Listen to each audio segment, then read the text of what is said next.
This is the Graceful Atheist Podcast, a part of the Atheist United Studios podcast network. Welcome to the Graceful Atheist Podcast. My name is David, and I am trying to be the Graceful Atheist.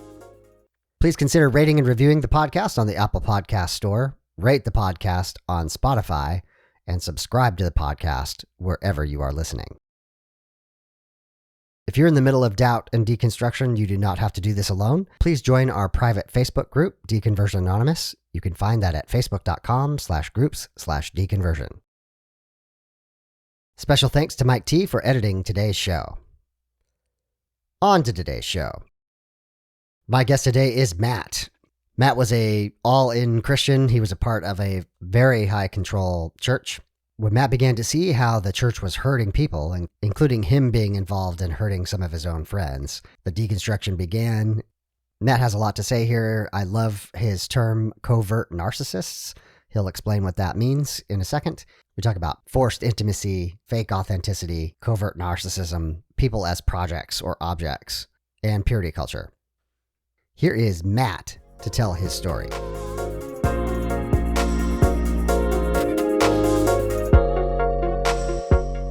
Matt, welcome to the Graceful Atheist Podcast. Thanks, David. Glad to be here. I've really enjoyed the podcast. It's been therapeutic and healing for me over the past year. I'm very glad to hear that. Matt, it sounds like you have just a wild story to tell of a fairly high control church. But as we always do, I want to begin with, what was your faith tradition like when you were growing up? Yeah, thanks for asking.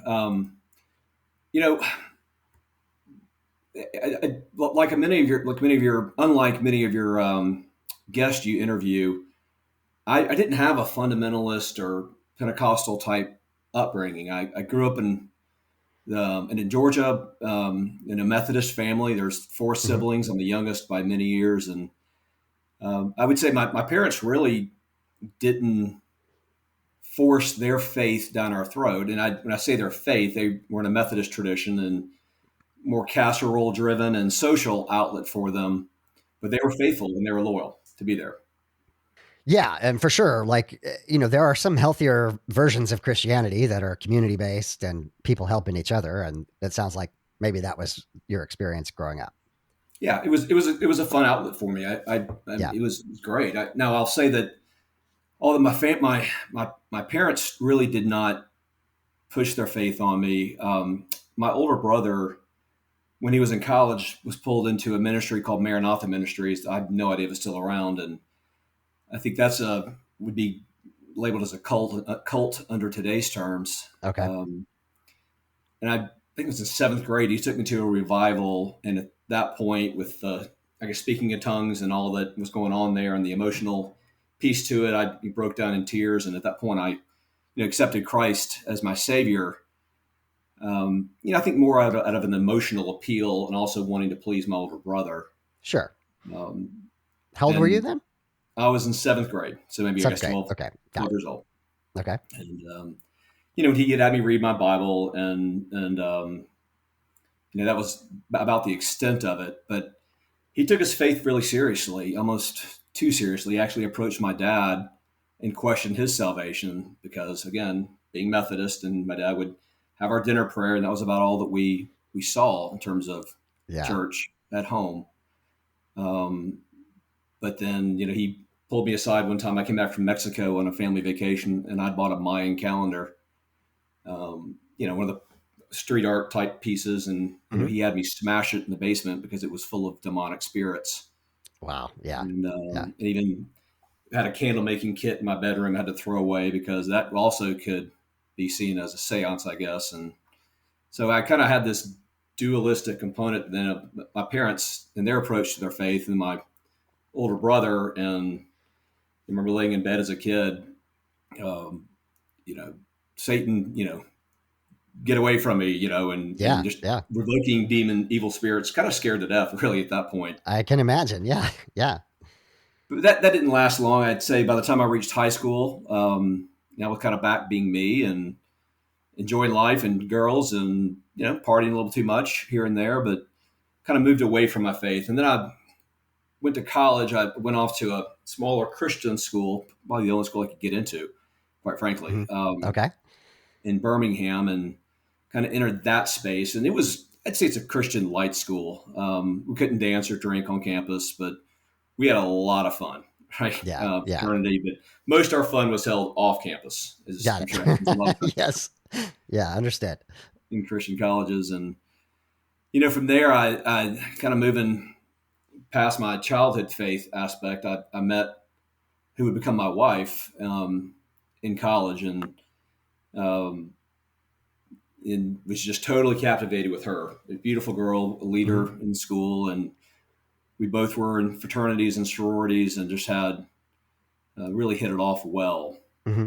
And it's funny, I think back now, even going to her Southern Baptist church and comparing that to my Methodist church. That Southern Baptist church was so progressive compared to my Methodist church, not only from a teaching perspective, but also from the music, which is almost laughable today, right? Yeah. Back in the day, just having contemporary music was a big deal, right? Having a guitar and drums and things was a big deal. Absolutely. I mean, singing "His Eye Is on the Sparrow," and that was like, wow, that was so progressive to me back then, Yeah. Yeah.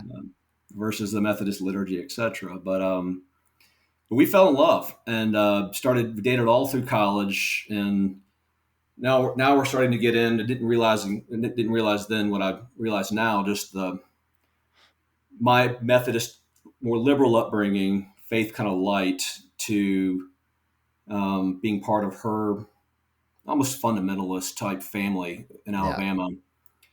And so I kind of shape shifted myself to satisfy her, to satisfy her family, um, just to keep the girl happy, Hmm. right? Yeah. Which that really kind of takes me as we move through this into what my topics are today. And just to be transparent, as we go through this, that my story as of the moment doesn't end really well, but there's hope for the future. But I'd say four topics today as we go through this is that I was just characterized through a term often used today called cognitive dissonance, right?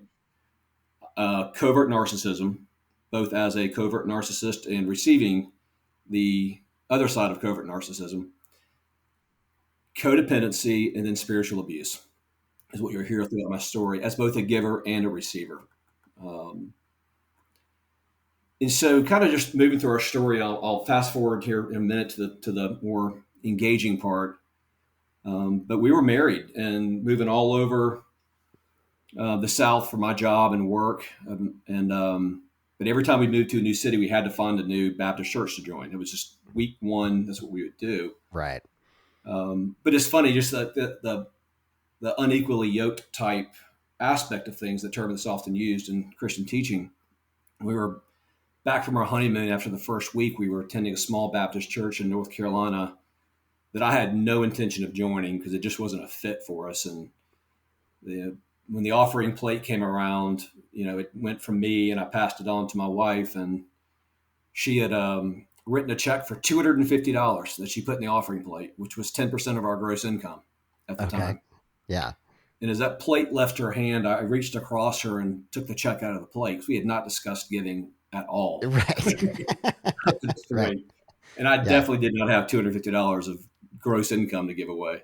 Yeah. Yeah. Um, and so that kind of started our struggle, so to speak, just with various views on our faith in Christianity and stewardship. It's fascinating to me, Matt, to hear you say that you were unequally yoked in that you were still a Christian. You were very much a Christian, having gone to Christian college and what have you. So, what you're describing is an imbalance in fundamentalism or theological conservative, on that scale, right? And so I think that's fascinating that even that you recognize was unequally yoked. Exactly, but based on the standards today, right? And that's Yeah. going to play itself out here in our conversation today in more detail. Um, so we moved to Texas. Both had jobs and attending a large Baptist megachurch in where we live in the state of Texas. And I was just going through the motions at that point. I really didn't enjoy the Bible studies. Enjoyed the people a lot there at that church. Yeah.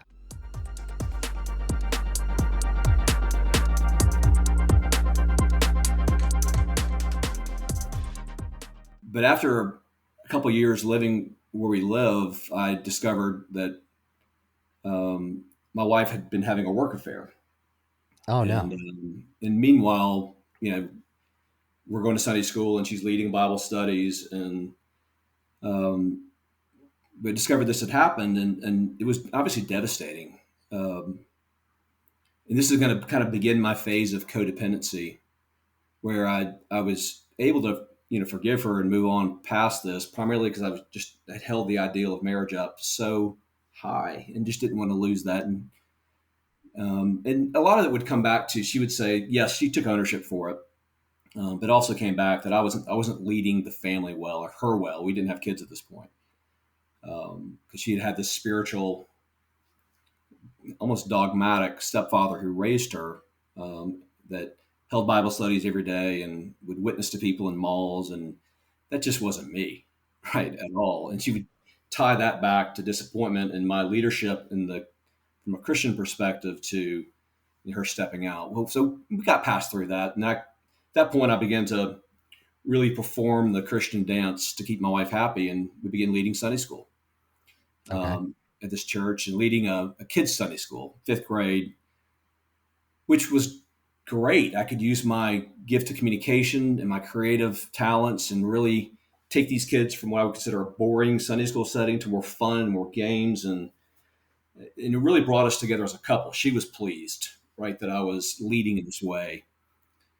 But I would say at this point, too, that this is where my cognitive dissonance, although I didn't have that language back then, um, 20 plus years ago, where the more I began to prepare for Bible study lessons and Sunday school lessons with the kids, reading through the Old Testament and working in the New Testament, just the more questions that I began to have.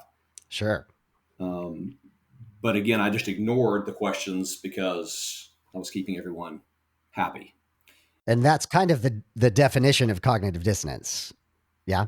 So like Absolutely. you're trying to hold one belief that maybe your experience or your reality doesn't hold up. Exactly. It's a term now that we hear weekly, right? Where 20 plus years ago, it was just, you're crazy. Yeah. Um, Yeah. and so we had two of our kids there at that church and did all the dedication and Christian school, etc., as they were younger. But then we decided that it was time for us to move on. She had a word from God that we needed to leave this church and find a new church. I really still today don't know why. Okay. But we started attending kind of a startup church that was a non-denominational Baptist church.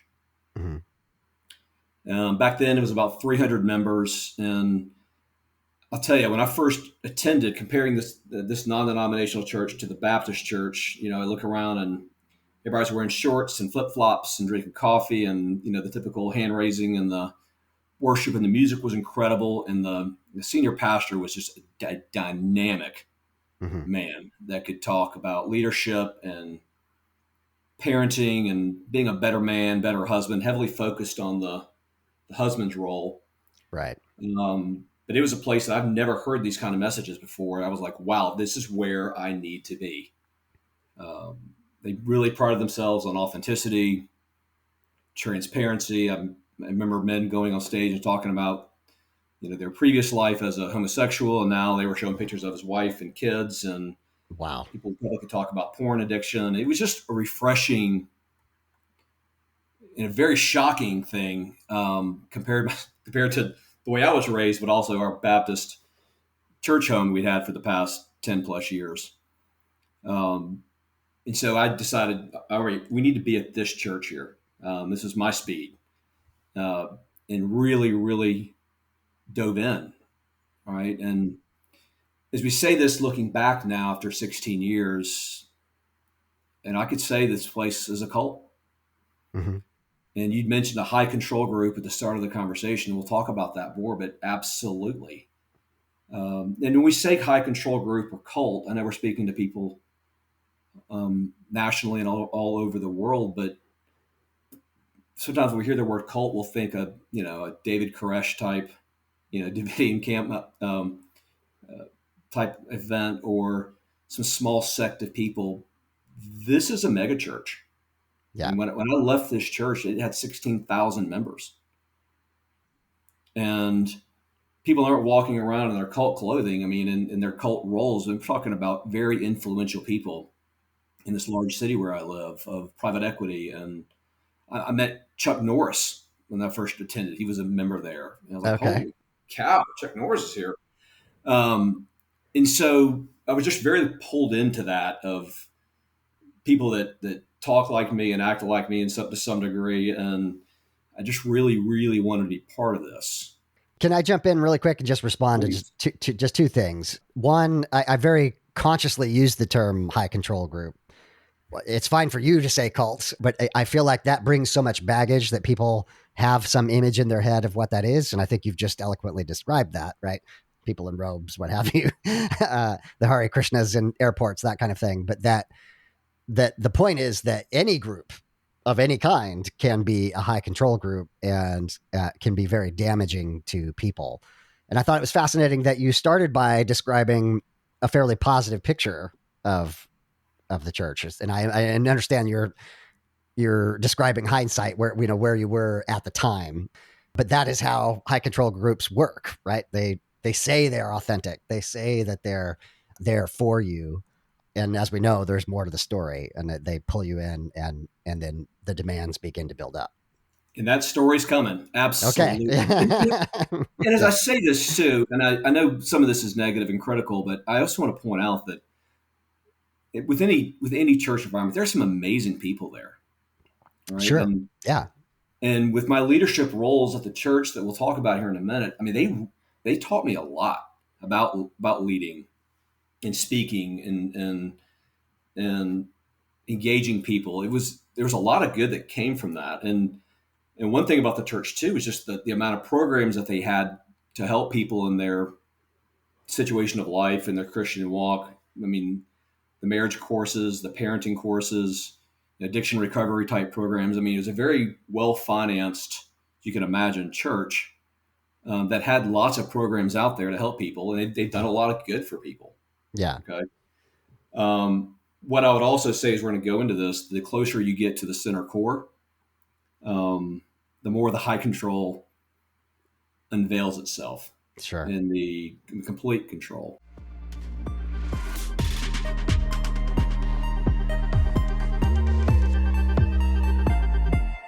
So it's a biblical church. We had to be a member. You had to sign a membership form every year, basically saying that the um, Bible is true from start to finish, right? Inerrancy. Mm-hmm. You had to be part of a small group, which is also called the community group. Um, you had to serve. You had to serve somewhere, whether it's handing out um, bulletins or parking ministry or getting more involved, as I did, in marriage and parenting ministries and recovery ministries. Right? But you had to have a job somewhere with that. Right. And, for a while that was great. Now, the interesting part here, we came off this Baptist church and I was, trying to grow in my faith the best that I could. But they pulled us in quickly and made my wife and I community group leaders. So we were assigned a group of 4 couples. And our job it's kind of an arranged marriage. We didn't know them. They were brought to us and said, here's your group you're going to live the next year with. Right. Wow. Yeah. And I've got some great friendships that came out of that. We've led multiple groups over the years. And as we'll share in a minute too, also use that platform to really spiritually abuse people. Mm. And I'll describe that here in a minute. It's a term I didn't know that even existed up till 2 years ago. But we were leading a community group and living life with these people as different as we were. I was expecting the group to be, I don't know, executives and private equity people and guys that kind of run in the business world like I do. And instead I had 2 musicians and a guy that was unemployed, a couple. Okay. Yeah. Very different, but also love the fact that I was able to learn more about people that, just have a different pace of life than I do. And again, some really good friendships came out of that. But with the community group, we led that for a while. And that was interesting. We had some curriculum we had to go through, almost like authenticity was forced. And so the guys would get together once a week, the girls would get together once a week, and then we'd meet as a couple maybe twice a month. And just the pressure to disclose, you know, I masturbated this week, right? Or I watched pornography, or man, I got angry with my wife and I need help with this. And there's lots of value in that, being known and having other people in your life. But it was an area of forced confession, so to speak.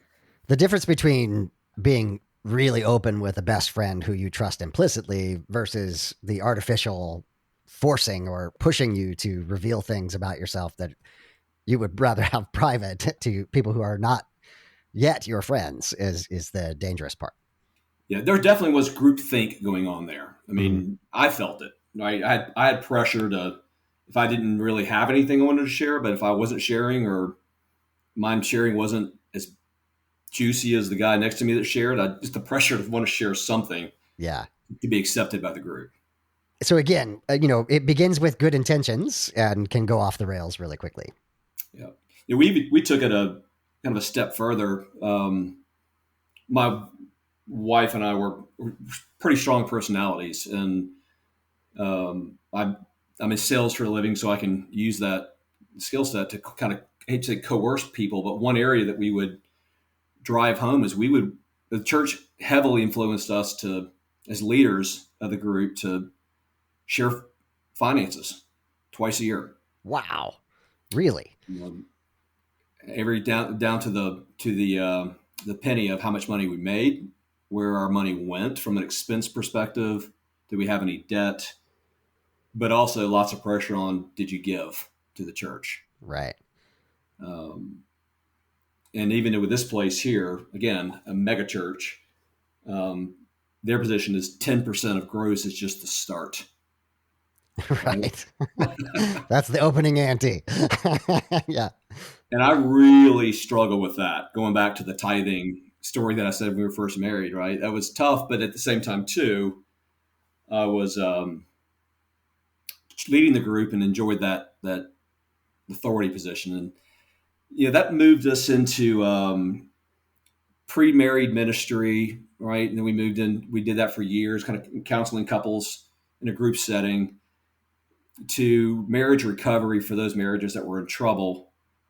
And that led to us being on stage frequently, to videos being made about our story, and using my wife's, his previous affair as the platform for Oh, our I'm sorry. recovery, right? And Wow. that was unnerving. At one point, I was so uncomfortable getting on stage in front of probably, I don't know, 1,000 people Yeah. at a time and sharing our story. But I'll tell you one thing I've learned: love bombing is a pretty powerful tool. Yeah. And when you have done a good job presenting or serving in a ministry, and the church comes around you and pulls you on stage and tells everybody how great you are, and they tell you all the time, we love you guys, you're incredible. You could get me to jump through a ring of fire, right? With my personality, if you just love me enough.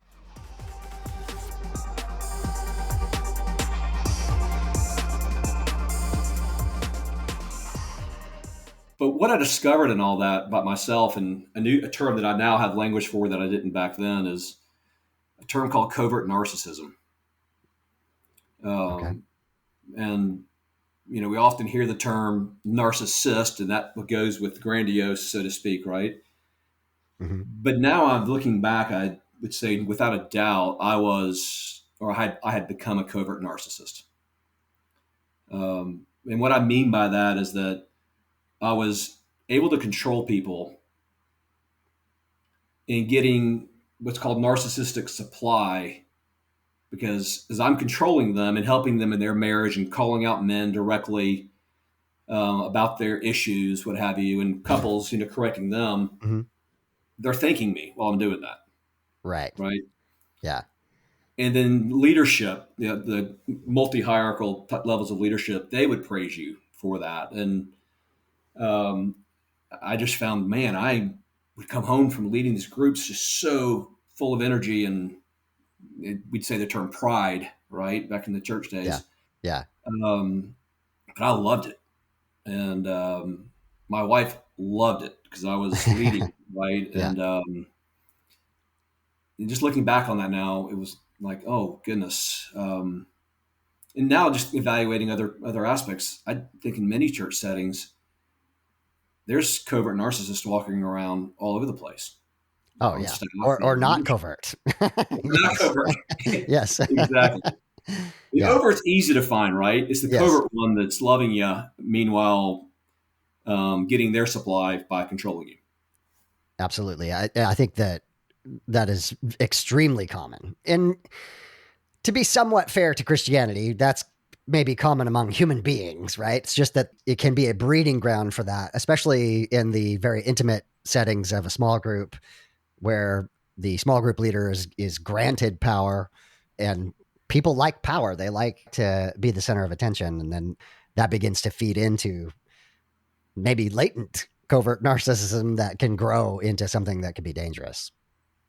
Yep, absolutely. And so, I think one observation with that in hindsight, and again, I will say that part of our service and leadership, we did watch people turn their marriage around, right? We did Mm-hmm. watch them find better ways to parent their kids. And I'll talk about that here in just a minute. Mistakes on both sides that were made on that area. Yeah. Um, but I will say, though, that here's what I found in my heart is that in these groups that we were leading, I made people a project and an object, Yeah. right? And so our job was to go in and help people, recognize their fault, what they were bringing to the marriage, the problems, what they were bringing to the parenting, the problems, etc. And as long as they agreed and made changes, then we were great. We'd be BFFs, right? At least until the group ended. Mm-hmm. Um, but if you wouldn't change or couldn't change, regardless of your family of origin, regardless of what you went through and trauma in your past, whatever baggage you're bringing into your relationship, then I just made you an object and dismissed you. Mm. Okay. Right? Move on. Next one. Next in line, please. Right? Um, and to some degrees, we'll talk today too. That happened to me, and so Right. a lot of what I we're talking through, what I dished out, I had put right back on me as we'll go through this story today. Also very common, just to you've been the giver, so to speak, even though you're getting things back in return. And the minute that you need something that where you're in a position of vulnerability, you experience the other side of that and can have abuse take place. Absolutely, and I look at this now, and this goes back to the covert narcissism aspect, is that we sacrificed thousands of hours of time with our kids when they really needed us to be leading in these ministries. Of course, we weren't paid, right? Sure. We were volunteer leaders, but I literally would land from a business trip and would go straight from the airport straight to my leadership meetings, marriage ministries, etc. And I'd come rolling in at 10 o'clock at night. After that, we had couples over all the time that needed help. So we pushed the kids aside in years where they really, really needed us, and we'll get into that Okay. here in just a minute, in order to serve in this ministry, in this church. And so with that, we adopted a curriculum called Growing Kids God's Way, Okay. with older curriculum, very fundamentalist, well known in older circles, and we use that in our parenting for our kids, as well as coached up other couples, whether part of the church or not. Again, we loved helping people all the time, Yeah. um, and lots of regrets around that. I'm not sure if you're familiar with that curriculum at all. Not directly, but I can imagine. It's again high control, right? Yeah. Lots of corporal punishment. First time obedience was the goal, and there's some good that came out of that also. But if your child will not obey on first command, then they get spanked, Mm. Okay. right? And I remember looking at my wife going, we're beating the crap out of our kids. Yeah. Right? This Yeah. is awful. And it was all done in love, right? Controlled, not out of anger. Sorry you disobeyed. Now you need to get a spanking. I'll be in your room in 2 minutes. The spanking, and I love you. And there's a part. Maybe there's a time for correction like that, but the frequency of what we were delivering just really had me turned up inside. But other reality too, I was too afraid to challenge my spouse, um, because it was working to some degree. They were, you know, chip shaped little kids that stood in line and, yes, sir, and yes, ma'am. And they followed orders after a while. I would have too. Right. Seriously. Yeah. Yeah. Wow. Okay. And so, kind of moving through this, kind of where what was happening here was that, um, I'm in small group. I'm leading a small group. Okay. We're doing these various ministries and taking in all the content driven towards men as leaders of the household, right? In that role. And I soaked it all up, right? I would read every book that I could read. It's funny. I was cleaning out my inbox, or I was cleaning out some old files on my computer over the weekend, and I found an ebook written by Mark Driscoll called Pastor Dad. Interesting. Yeah. And I consumed all the Driscoll I could get in both podcast and everything else. And he just, reading through it, just skimming through it, just drove home that your family's spiritual development and your kids' future is all on you as the biblical Christian leader of the household. Right. And I took that seriously. Um, and would surround myself with older dads that were part of the church, other leaders, and would just kind of soak in from them what they would do. I would go to dad's class, not only as a leader, but also as a recipient, a participant. And they put these older dads on stage that would talk about how they discipled their kids and how they went on prayer walks and take off for weekends and fast and pray with their kids. And I'm just going, oh my gosh, I suck. Yeah. um, and I often look at it. There's two sides to the coin. I mean, I would judge other dads that weren't doing things as well as me, right? To try to get them Yeah. in line. And meanwhile, I'm looking at these other guys going, I don't measure up, right? And it was exhausting, the cycle there. And then, trying to do devotions with the kids. When they're younger, it was great. They would get in line and do it please us. Of course, doing a devotional when you've got a 16-year-old, then 14-year-old, 12-year-old, the audience is not quite as receptive as they were when they were Yes. 8, 6, and 4, right? Yeah. Yes. But that's what Christian dads did.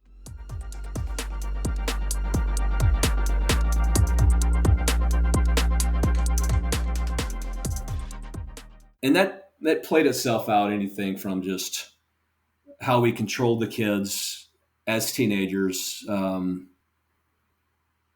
with social media, things like Snapchat as they enter the scene, and Instagram, back then, newer type of scary pieces to it. But that was outside of our biblical mission statement as a family. We'd written up a mission statement about what our family was going to look like, right? And we would proudly share it with other people in our church and small groups, and they'd be overwhelmed. Again, they're looking at us going, you guys have got it all figured out, right? And we're so prideful. We got it all figured out at this point, Yeah. right? And I'll talk about that here in more just a minute. But, I mentioned the term spiritual abuse earlier. And thanks to a therapist that I've been seeing the past year that focuses on that, I now didn't know there was even such a thing. But part of my begin my unraveling, was when I had the unfortunate opportunity to kick my friends out of the church through a process called Matthew 18, Oh, okay. Wow. right? Which is basically, you go to a believer, you confront them. If he or she doesn't change, then you bring other people to confront Yep. them on their sin. And if they don't change then you basically say, you're out of here, Yep. right? And so one of my very best friends, a couple that we were in small group with, an amazing man, but he lost his wife in a horrific sledding accident while in Colorado, right in front of their kids. And the church did a beautiful thing of coming around that family and just really helping him with two twin daughters and an older son, and just doing what the church does well, right? Hmm. Loving people in time of need. But then once the initial shock goes over, maybe a year passes. Not that you can ever get Sure. over that, right? But once the initial shock of my wife's no longer here, people went back to their lives as normal. And my friend, being a 45-year-old man, maybe 18 months after his wife's passing, began to re-enter the dating world. Right, and Okay. Yep. again, we're in small group together. We're sharing everything, meeting weekly. And then he started to date his high school sweetheart, beautiful girl, and but she was not a believer. Going back to the unequally yoked, right? And he had plans to move to her state after they dated for a year and um, move in together and then pursue marriage, right? Well, of course, that's a no-no, right? And not only does a believer not marry a non-believer, but cohabitation with kids. And I mean, what else could go wrong, right? Based on their views. So we went through the process of confronting him, and he's a strong man, much stronger than I ever could have been at that point in time, right? Emotionally strong. And he basically said, "I hear you guys, but no, I love her, and we're going to make a family out of this," right? And so the church came to me as the small group leader and said, "We need to perform Matthew 18 on him and demember him," um, which basically required a letter being written by a staff member, and then three people have to sign it. And I was one of those. And I kind of pushed back saying, "Guys, I can't do this. I mean, this is my best friend. Yeah. Like, you have to, Matt. Like, I'm not going to do it. You have to." And I did, out of pressure. And I remember that phone call that I received from him, where he was just like, "Man, I love you. I've always felt accepted by you until now. And I've never Oof. felt as judged in my life as I'm feeling right now." Yeah. And I'll keep the story short. I did it to another guy that was having marriage problems, and another letter, signed by me, and the same kind of reaction. And since then, kind of fast forwarding a little bit, I did go back to both those guys and seek their forgiveness. Yeah. And they were gracious, and we're friends today. They're no longer part of the church, where Sure. they have anything to do with it, right? Right. Right. And this church was on record for doing the same thing to people that were in the homosexual lifestyle that wouldn't repent from that. Lots of publicity around that, but it was just a very common practice at that point in time. Okay. Matter of fact, the senior pastor, the guy that was so dynamic, that really drew me in, I was in a leadership meeting with him, and he was talking about performing Matthew 18 on teenagers, right? That would not Wow. uphold it. I kind of said under my breath, "That's the craziest thing I've ever heard in my life," Yeah. right? And so I began to really start to look at things differently, but I was stuck, right? I was stuck, not only afraid of my wife, hating me, right? Yeah. I was afraid of losing my status. I mean, I led in 5 ministries, right, or sometimes 3 at a time, and me speaking up and starting to say, "Hey, I'm having struggles with what I'm reading in the Bible. I'm having struggles with this. What I'm seeing is control." If I spoke up about that, then I would be maybe go through the same process of Matthew Yeah. 18 that I put Exactly. my friends through.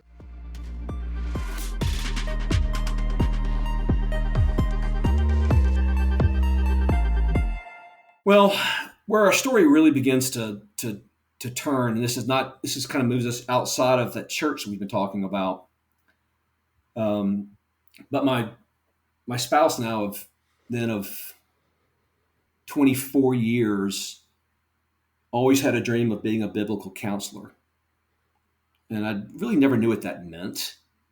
Um, but basically, it is you use scripture to counsel people, and anything that's secular in terms of psychology or therapy is not from God, thus can't be trusted.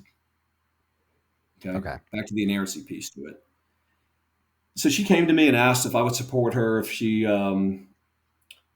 enrolled in a program called Masters University, led by a guy named John MacArthur out of California.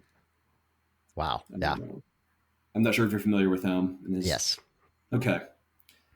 And I, being the codependent, loving spouse that I was, said absolutely. I'll be Mhm. glad to. I'll fill the roles with kids and do things, and of course we had money to do it. So, and I had no idea what I was agreeing to. Not that she needed for me to bless this, right? But we also were coming from a patriarchal complementarianism type Right. belief system. Um, Kind of a side note on that. That drove me crazy as a husband. Yeah. Because she's a smart, competent um, woman. She can accomplish 10 times as much as I can in a given day, right? And the fact that she was coming to me asking me if she could do this, or if one of our kids could have a friend come over after school, and it kept going on. I was like, you don't need to ask me this stuff, Right. right? Right. Right. I'm totally good with whatever's going on. I'm happy. Matt, I think that's important too, right? It's not just the women who suffer in complementarianism, but men as well. Like, not only there are maybe more introverted people than yourself who wouldn't want to be thrust into a leadership position and the decision maker on all things, but also people who, like yourself, recognize your wife's ability to make her own decisions and are resistant to being the gatekeeper for her. So complementarianism just hurts everyone involved, the two spouses, the children, everyone who's involved with it. Yep, absolutely. So she enrolled in the program and she was excited, and I was happy for her. My only contingency was you can do this all day long. Just don't make me your first patient or first Yeah. counselee. And she really laughed about that, and that lasted for about 6 months, right? And what this program through this church, the MacArthur's program, set as a biblical standard for families and manhood and what it is to be a wife and a husband is one of only supernatural superheroes could ever accomplish this. Yeah. Right? And suddenly I'm doing everything I can within managing my work and loving on the kids and being a good husband. I couldn't, nothing would add up. Yeah. Okay.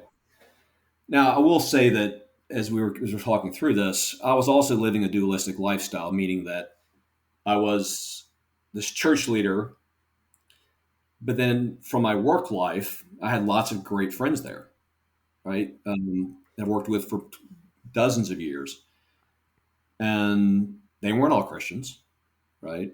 Mm-hmm. Jewish and atheist and all types of religions or non-religions, right? And we'd go on work trips together as a team and have a blast together and party and take clients out for entertainment. Again, not I say entertainment, restaurants and I understand. cocktails. Like foods. Thank you for the clarification, though. Okay, yeah. Um, but then I would come home and would be this the you know the the super conservative Christian dad, Yeah. kind of having my feet in both worlds, so to speak. Right. Um, but all of a sudden, everything we were doing, I couldn't measure up, and part of it was I was living my life, even at home at times, um, but also in leadership and the standards that are set through leadership. And this is kind of where things begin to unravel. Okay, Okay. I mean, we'd set up this perfect family image, right? We have at this point 16-year-old, 14-year-old, 12-year-old kids, and moving into the teen years, and what's going to come from that, and more of that story. But then, as I began to push back against the control that was being put upon me from my spouse, just in terms of just the criticism, um, me now she started to use the church is I began to push back against that control to get me back in line. Okay. She would be indirect with me, but then use the church on the backside to come around and confront me. Whether I was having a few drinks at home, or we watched a show that had the F word in it, or was I reading my Bible enough? And so I was pulled into leadership conversations, more so than I could care to remember, um, challenging me and holding my leadership standard as the gold bar, and how I was not, fulfilling my obligation there. Understood. Yeah. Like, again, I think I want to be careful here that, the people who are most often the experiencers of abuse are not in leadership, but people who in leadership also experience that because of what you've just described. The standard is inhuman. It is not possible. And then while you're simultaneously asked to be open and authentic, you're also asked to live up to a standard that's not attainable. And that dichotomy can't live together at the same time. And it can only end in tears. Lots of tears coming, right? Yeah. Yeah. So all of a sudden, my game had changed from the standard perspective. I began to push back against it, as I said, and meanwhile, she's growing more and more, becoming more Christ-like. Learning from this one area of teaching through MacArthur's University. Right. Um, that trickled its way down to our kids. Okay, and at this point, our oldest daughter is 16 years old, um, trying to find her way. Wanting acceptance, friendship, right? Boyfriends, things Mm-hmm. that every Normal teenager things. Yep. deals with, right? Yeah. Yeah. But our standard was so high, really kind of pulling back in purity culture, right? From the 90s and into what we were doing with our kids, and requiring um, the skirt line check, you're showing too many boobs, Yeah. Yeah. give us your phone and make sure you're not on any inappropriate apps. Marriages for, or dating's for marriage, right? And you're really driving that standard home. Yeah. Um, Wow. And at 16, yeah, at that's 16. intense. Yeah. And, and our kids aren't compliant little sheep anymore, right? Right. They're independent thinking, hormone raging, acceptance needing teenagers, right? Yeah. And so our oldest had two choices. You could either get in line and just put her head in the sand and suck it up, or go around our authority, right? And find her way. And that's what she did. She was living a dualistic lifestyle. Um, you're walking out wearing the clothing appropriate, and in the trunk of her car was the leather miniskirt and the halter top, Yeah. right? Yeah. Story as And old as time, Matt. right, So, yes. exactly. Yeah. um, but obviously, with controlling parents, she got caught frequently, Mm-hmm. and Mm-hmm. church members reporting to us, "Hey, I saw your daughter out at the so and so ice cream shop, and she had on a skirt that was too short and a top that was too revealing," right? And Okay. then the confronting her, and then the grounding, right? And then give us your phone as part of the grounding. We look at your phone, and there's Snapchat on your phone. We can't have Snapchat because that Snapchat's from Satan. And now you're grounded even further, right? And really, really putting the hammer on this kid. And she's an amazing girl. She lives in Hawaii today as a 20-year-old, but she's an amazing girl. But just trying to live her life. And but with that, though, this dualistic lifestyle, um, she wound up being raped while we were out of the country, and Oh, grandma I'm was so staying, and a sorry. boy came in the house, and that didn't reveal itself to 2 years later, when she was really in trouble for throwing a party while we were out of town. Again, I did the same thing when I was 16, 17 years old, Yeah. right?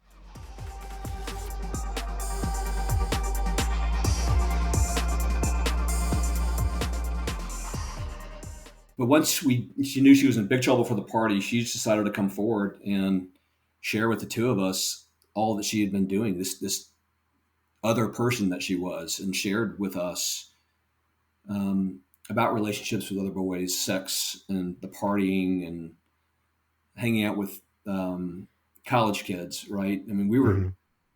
going back to the Christmas vacation, if I woke up with my head stapled to the carpet, I couldn't be any more surprised, right? Um, Yeah. Same thing. I just sat back going, "Who is this kid?" I just shocked, Yeah. um, and that really threw us into a spiral as a couple and as a family. She needed help, and we wouldn't let her get help because back to the biblical counseling, all therapy is secular, Mm. right? And all we need is in God's word. And I was passive, David, at this point. I was too scared to confront my wife and say bullcrap. She Yeah. needs help. And again, then we threw her into this incredible level of grounding and punishment and restrictions, and her friends are slipping away because she can't contact them. Um, my wife was under business left and right and just controlling and critical, and that resulted in a suicide attempt. Oh no. Okay. Um, and she's fine when she was 17. And so at that point, the church, being the church, came around us, and I know with great intentions to help. Um, but we really got some bad advice, right? Mm. Yeah. It was very consistent on the therapy is not needed. She needs to go to a Christian woman's home away from where we live, right, and be with a mentor to live there for a couple months. And that's when I finally had enough, and I just said, "This is no more." Yeah. She needs to leave where we are. She needs help, real therapeutic help. She needs to get away from her family, not as a rejection, but she needs time from us to heal. And she's going to go to a secular therapy program that specializes in adolescence, right? And at that point, the tables begin to turn, and um, she went and spent 10 months there and came out a different person because she was away from us. And the interesting thing when we would go do visitations, and part of this was a great program because we were reparented, right, on how to give our kids more freedom and let them fail and how to love them through the process, right, and which is completely opposite of what we had been teaching and had been taught, which was complete control, obedience to Christ, right. Right. Um, but the interesting observation over many, many months or weekends of going there to visit her and for the reparenting training, one observation I had is that every family that I met was either evangelical or some version of high control religious organization. Every one of their kids were there to get for rebellion and things that were harmful to them as teenagers. I hate to say as a result of their parents, I can't say that, but the one consistent theme was they all came from a very similar type of high control background. Yeah. And so as we progress through this and now kind of moving into some hard parts here, it's a tough time, right? Yeah. At this point, I'm fed up. And now I'm really beginning to speak out, scared to death, right? To lose my position, to lose my marriage, to be rejected in the community. And at one point, this was wrong. I'd read some of my wife's writings that she'd written in a journal, and it was completely the wrong thing to do.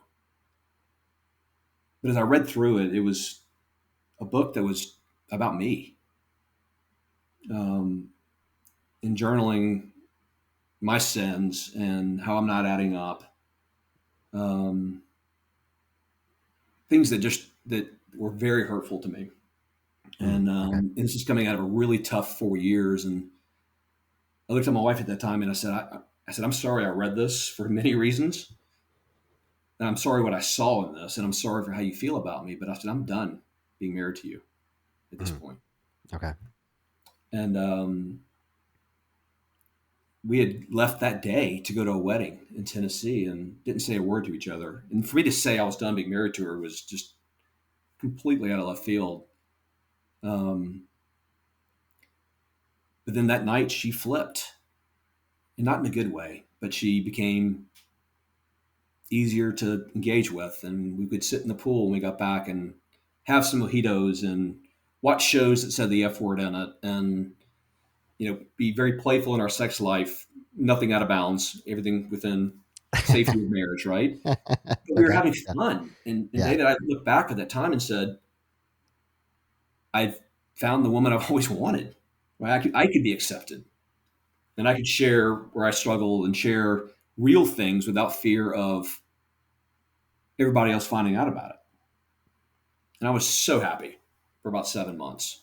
Okay. Um, and she apparently was really unhappy because I was going against everything she was taught, and she was doing that to please me, which is not right. Hmm. Right? But about 7 months after that, she flipped back into her biblical counseling program. I asked her to leave that after our child attempted suicide. Um, she moved back into some more aggressive programs in the church, and that pendulum swung really hard to the Hmm. right. Okay. So if it was a little bit too far to the left for what she was comfortable with, and I can respect that, it swung equally, if not further, hard to the right in terms of full blown indoctrination, control, Yeah. inerrancy, and being more Christ like. Doubling down, tripling down. Yeah. Doubling down, right? And just recognizing in conversations about, as we pull in things like purity culture. When we were at college, we were a great couple, right? And we did like many college kids did. We actually had sex pre-marriage, Yeah. um, mutual, right? It was both of us, and we Sure. repeatedly. It was a fun part of our relationship, and then after she, many years still blaming me for taking her virginity, right, Hmm. and taking that into her recovery ministries, um, and I just now recognize I didn't know what purity culture was until a year ago, 2 years ago. Yeah. And just seeing that, looking back over our marriage, just the shame, the guilt, um, fear that she had where we could go to the beach and have a great time, and act like married adults that were in love and have sex in the pool chairs at nighttime when nobody's out there, right? I mean, just things Yeah. that are fun Yeah. and playful, right? Yeah. And the next day followed with guilt, right? And shame, and let's move back in, and it just really had us on a cycle for many years of just what's appropriate. And masturbation in the church was a complete no-no. um, Yeah. and I've always been very it's appropriate for your podcast here, but free sexually as far as who I am in my body. And Sure. if I travel and I have a desire, I'll would masturbate, Yeah. right? Yeah. Meanwhile, thinking of my wife during this process, right? But that was a complete no-no. I was actually called in front of church leadership for that. Wow. Um, Yeah. and the verses they used to back up that position were pretty pathetic. Uh, I remember they'd say you can't masturbate. Like, well, I'm gone for 5 days. I can't. Well, what? Well, you're just going to lead to sin. And like, what if I think about my wife while I'm doing that? They didn't have an answer for it. It's just Yeah. best not to be done. I got us off track. Sorry. Well, I just say, like, in general, the purity culture that you're describing is damaging because, again, it takes away our humanity. Our healthy sexuality is a part of being a human being. Everything from masturbation to having fun sex with your spouse, your partner. And if there should be some external source of guilt for any of that, it's ridiculous. It's damaging. It's hurtful. It hurts with the kids when they're growing up during a time of puberty and discovering who they are as a sexual being. It hurts that. But it's amazing to me still that full grown adults, married adults, still feel the impacts of purity culture, and it's just so utterly damaging. The hard part for me is I never I was not there was no purity culture being taught in my home growing up. Matter of fact, my dad was proud of me for having a condom in my wallet at 16, although I had no plans to use it or knowledge, but he was proud of me for having a condom in my wallet. Right, right. Right. So, but that piece to that though is in marrying a person that was raised in that. Just now looking back, going, wow, I feel terrible for Hmm. her. It's robbed a lot of joy and pleasure. Um, And again, cognitive dissonance on her end. It was hard.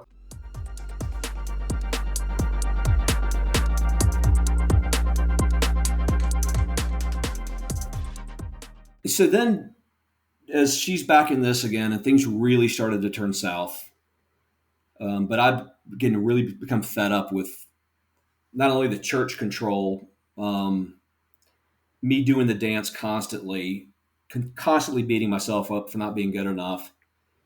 Then COVID hit, Okay. and you know, everybody. There's plenty of stories out there where COVID changed everything, and I was thrilled. Meaning, I don't have to go to church anymore, and Yeah. go for an hour and a half service, and there's no more going to leadership. Um, that was great for me, but as my marriage was falling apart, I went to a therapist for help, and I went to the therapist saying, "There's either one or two outcomes that I need help with. I'm either a narcissist or I'm a codependent, and I don't know which one I am." Hmm. Right, and I used the term covert narcissist before, and I think that was really true in terms of my leadership with other people and what I was getting from that. But bottom line, when it came to my marriage, I was flat out codependent, always working to keep my spouse happy, right? And walking on eggshells constantly and the standard and never being good enough. Um, and so I worked really hard in books and therapy and outside teachings and really gain ground on my codependency, which is really hard when you're in a codependent relationship for 29 years and you break free of it and the game rules change, right? It's hard on the other spouse too, Sure. who's used to the control aspect of things. But I really became fed up with the church because they, again, in small groups, kept really getting into why our marriage was falling apart. It had to be my fault. Mm. Um, I remember going into a meeting with about 12 people where I was the center of the meeting. Yikes. Um, Yeah. and I just arrived from a business trip, and I stopped by the house to get ready for this meeting, and I took my blood pressure, and it was 220 over 190. Oh, wow. Wow. And I'm a relatively fit guy, but again, now I know the body keeps the score, Yeah. right? I Yeah. didn't have any language around this. I was a tough it out, I'm going to get it done kind of guy. But that's Yeah. the level of anxiety of what I was headed into again for another meeting, this time about my marriage and family, Yeah. right? But at that meeting, I just basically let them have it. And saw my therapist who was very familiar with his church. He's a former pastor that's no longer, I think he's deconstructed. Right? I don't know that for sure. Hmm. But he helped me say, here's how you leave this church, Matt. You go into a meeting, you tell them, you guys have been awesome. You've helped me grow a lot in my life. Thank you for all you've done, but I'm no longer going to be a member of the church. He's like, that's all you say. Right. Yeah. And that was great advice. So I go into a meeting, that's exactly what I say. And then that's not what I did. Yeah. They begin to Yeah. question what's why Yeah. and Yeah. what do you believe? And and again, I didn't have language back then. I've learned so much 2 years later, but one thing that I had language for was a couple things. I said, we treat human beings like objects and projects. Hmm. Yeah. These are real people. And then secondly, you're telling me that every single person walking to the synagogue this coming Saturday, a mile from our house, is going to hell. Hmm. I can't support that anymore. Yeah. Right. And so the question then came in, well, so you don't believe in the inerrancy of scripture? Like, I don't. I'm sorry. Yeah. Adam and Eve's an allegory. Job's a story. Noah's Ark never happened, right? Mark was written before Matthew, and all these kind of things, going through, and I just can't say it. And then the question that came from my wife was, well, how are you going to make moral decisions going forward? And I looked at him and said, I'm pretty sure I'm not going to go rape, kill, and destroy and steal. I think I can make these choices on my own. Yeah. Right. Um, so at that point, I was out. And I received a letter from the church, denouncing my membership. It wasn't the Matthew 18 letter we'd given other people, but it was, you're no longer a member. Hmm. So you're no longer expecting us to come alongside you and help you, right? To guide you, to shepherd you, so to speak. Right. Okay. Um, but things were a mess in my home, right? And I've been finally started to do some podcasting, and I heard this term called spiritual abuse. And I began to research it diligently on YouTube and various podcasts. And this was 2 years ago. The term was Hmm. really, I think, starting to gain traction. And I found this therapist, this PhD where I live, and she specializes in spiritual abuse. Oh, great. Okay. Um, so I sought her out, and turns out I'm not the only person from my previous church that is a client of hers, Yeah. but really helped me understand what I went through, what my body was experiencing, the panic attacks in services, the blood pressure, so to speak, that I was not the broken one. Okay. When your spouse tells you you're going to hell, it's pretty hard to hear it. When your spouse tells the family that if you love God and his people, you'll want to be in church every Sunday, no excuses, get your butt up, go to church. Um, in so many things in that area, and way beyond just that, right? But just developing language around that, like what was I part of and what happened? And I came home at that day, and I looked at my spouse um, and said, whatever's happened in the past, whatever's been done to me in the past, and I hate to sound like a victim, but it's never going to happen again. I'm not going to let it happen. I'm not going to let you share. I'm not going to share anything with you because anything I share with you gets shared with 55 other people, right? There's no secrecy, there's no privacy, and you will never talk to me like that again. And it's a breach of trust, right? If Right. you're speaking privately to your partner, your life partner, and they tell 55 other people, that's definitely a breach of trust. Absolutely.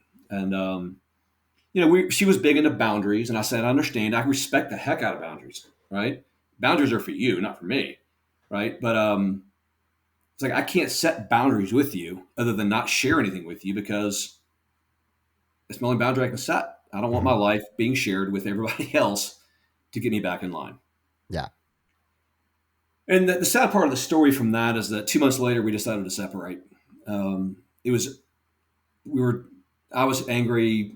She was devastated. I don't want to defame her or talk down about her too much, but we decided to pursue divorce.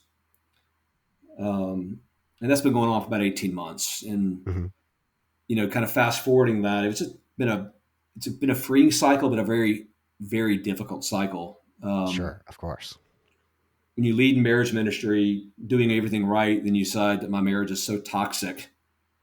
As soon as I decided to not be in line with everybody else, that we couldn't handle it.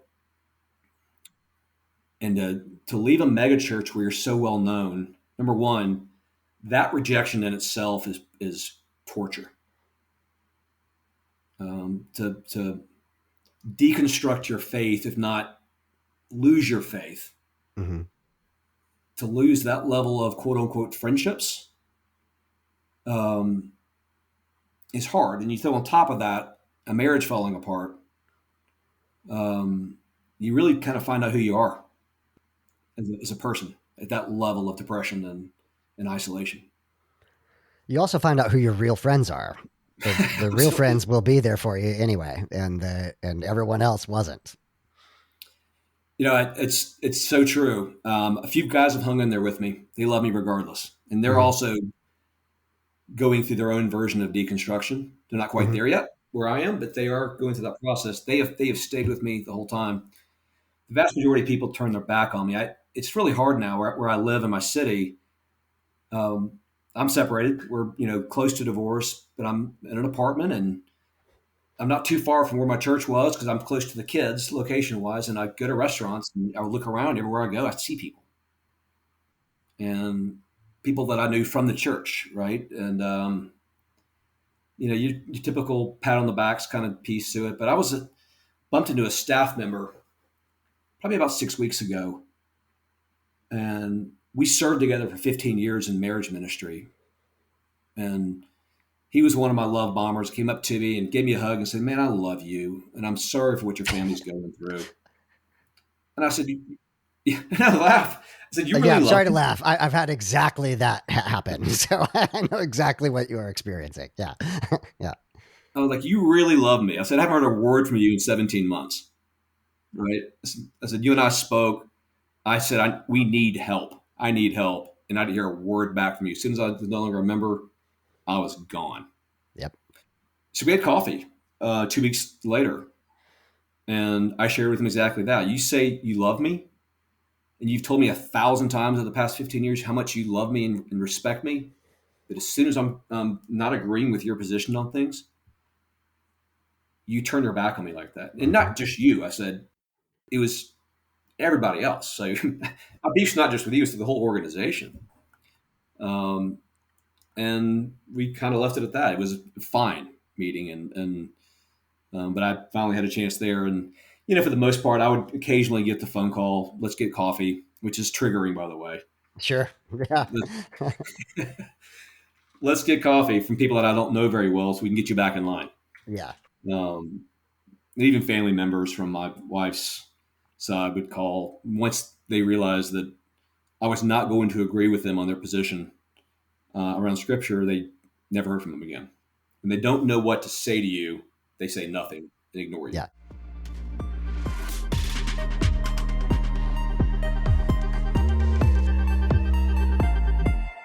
But fast forward, I've been gentle with my kids who are now 20, 18, and 16. My oldest, who had that tragedy in her life, she decided to skip college and move to Hawaii, and she's Hmm. doing fantastic Oh, that's there, great news. Yeah. living her life, right?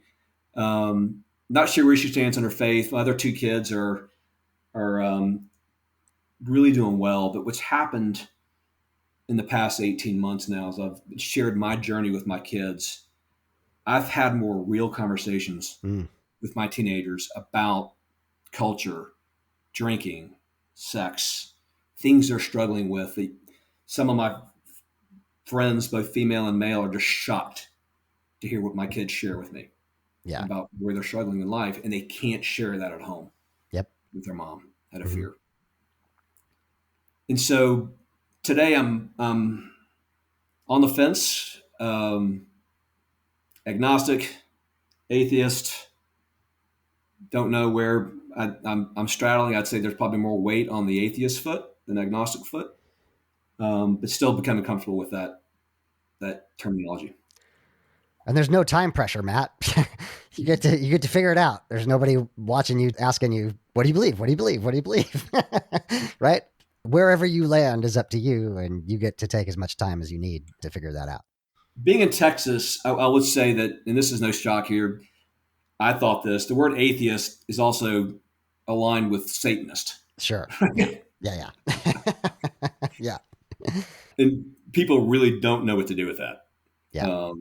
And so I'm real careful with my. I went to the cycle, right, of being the bitter guy that pushed back, and my friends that would come to me and talk about scripture, I could, quite frankly, I could level them on the. I can cut them in half with my Sure. words, right? I did that a few times. It didn't go well.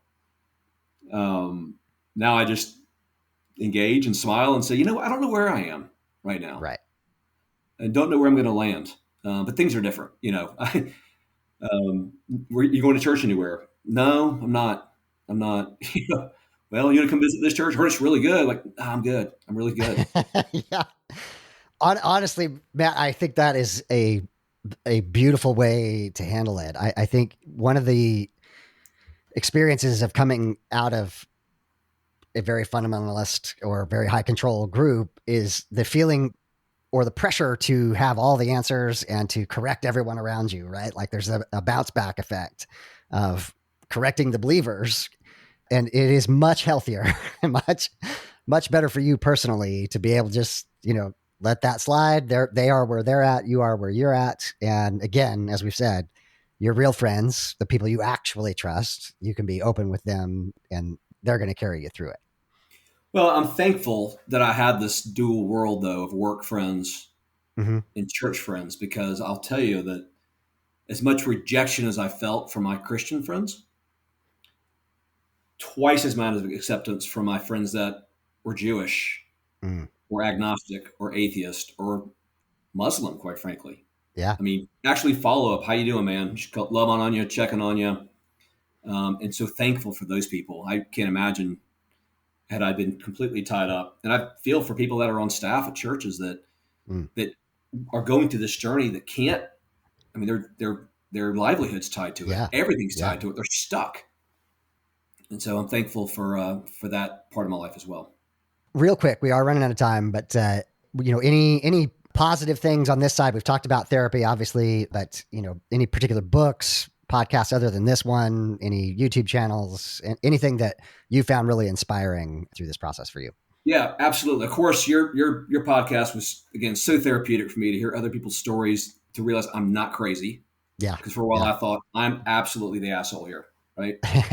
Um, the Thinking Atheist, of course, the big podcast that was Yeah. good. Divorcing Religion Mm-hmm. and those pieces there. Janice I'm not Silva. a big Yep. reader. A book that really helped me was Leatherbound Terrorism, Okay. which is by a former evangelical pastor that kind of shares his story of using scripture as a weapon, right? Okay. And what he did to people in the exact story that I shared of dehumanizing. There's so much out there. And I've moved from the trying to work scripture and Jesus into my life and as it work out to really saying none of this just makes sense to me. Mm. Um, I can't sit back and say I can take the Jesus from the Bible and pluck out those stories those verses that I want to hear and then ignore everything else. Yeah. And then to hear again, I don't worry about the Old Testament because the New Testament is the Word of God now. And then but let's quote Psalms and Proverbs Yeah. and let's really dive into Deuteronomy and Leviticus and see what things look like there, right? So, Yeah. but there's a lot of great resources out there, and you're one of those. Oh, well, I really appreciate that. Matt, I talk about wanting to have an honesty contest in these kinds of interviews, and I think you've lived up to that. It's clear you're doing the work. I know it's a painful place to be, both from a relationship point of view and from a deconstruction point of view, but I really appreciate you telling your story. And I know there are going to be a lot of people who relate to your story. So thank you so much for being on the podcast. My pleasure. Thank you.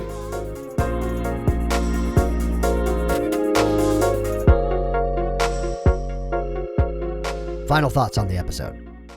I really appreciated Matt's honesty and vulnerability here. He talks about a lot of relatively intimate things in such a way that you can hear the work that he's been doing in therapy and otherwise learning about the spiritual abuse that he experienced as well as the abuse that he gave out.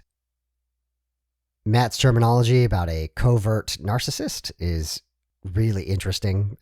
All of us can think of overt narcissists, various pastors and things of that nature, but many of the people in Bible studies or in leadership positions like Matt was that need that constant attention, need that constant feedback. I can think of those kinds of people as well. So it's a really interesting concept that Matt brings up here. Hearing Matt's story, what I am the most struck by is how the system of the church is spiritual abuse, that no one survives it, from the least powerful person in the church to the senior pastor, that everyone is ground down by the things that Matt described. This false intimacy, this fake authenticity, a invasion of privacy, breaking down of boundaries, impossible standards of morality and expectations. What I appreciate most about Matt's story is that he recognized how he was also the abuser, that he definitely experienced spiritual abuse, but that, in his words, hurt people. And that takes a lot of guts to say out loud. All of the spiritual abuse can be summarized in Matt's wording of seeing people as projects or objects. I think that was so succinct an explanation of both what it's like as the person in power and as the person who is the object, and how abusive that is. I can think of many times in my experience as a church leader and as experience as a church member of either making people projects and objects or being the object itself. I want to thank Matt for being on the podcast, for telling his story with such honesty and vulnerability. Thank you, Matt. The secular grace thought of the week is obviously inspired by Matt, and that is to give ourselves grace for what we did, what we said, who we hurt, who we treated as objects and projects when we were believers, when we were in the system of the church, when we were being spiritually abused and we were spiritually abusing others. Hindsight is absolutely 2020, and I'm not saying we shouldn't make amends and feel true regret and sorrow for that, but I am saying we have to also recognize we were trapped in that bubble, that the system was grinding us down, and it takes amazing self-awareness to break out of that. Probably if you're listening to this show, you have that amazing self-awareness. The evangelicalism that Matt experienced, that I've experienced, that many of you listening, is systemically abusive. And I've said this before, this isn't very popular, but I don't think it is redeemable. I do think that any system with people in it is going to have the potential for abuse, but the roots of this manipulation and abusiveness are so deep that I don't think it can be fixed. And here I don't mean that our job is to tear down the church or tear down even evangelicalism. Here what I mean is for you to escape, to get out, to be free, to not allow yourself to be a part of that system anymore, to not allow yourself to fool yourself, to not allow yourself to be abused and manipulated in the way that 2020 hindsight can show we have in the past. We have some amazing interviews coming up. We have a number of community members in line. I already did my interview with Holly Laurent from the Mega Podcast. That'll be out sometime in April. I'll be talking with Dr. Daryl Ray from the Recovering from Religion Foundation. Arlene has a number of interviews, including some popular personalities on Instagram. Until then, my name is David, and I am trying to be the graceful atheist. Join me and be graceful human beings. The beat is called Waves by Mackay Beats. If you want to get in touch with me to be a guest on the show, email me at gracefulatheist@gmail.com. For blog posts, quotes, recommendations, and full episode transcripts, head over to gracefulatheist.com. This is the Graceful Atheist Podcast, a part of the Atheist United Studios podcast network.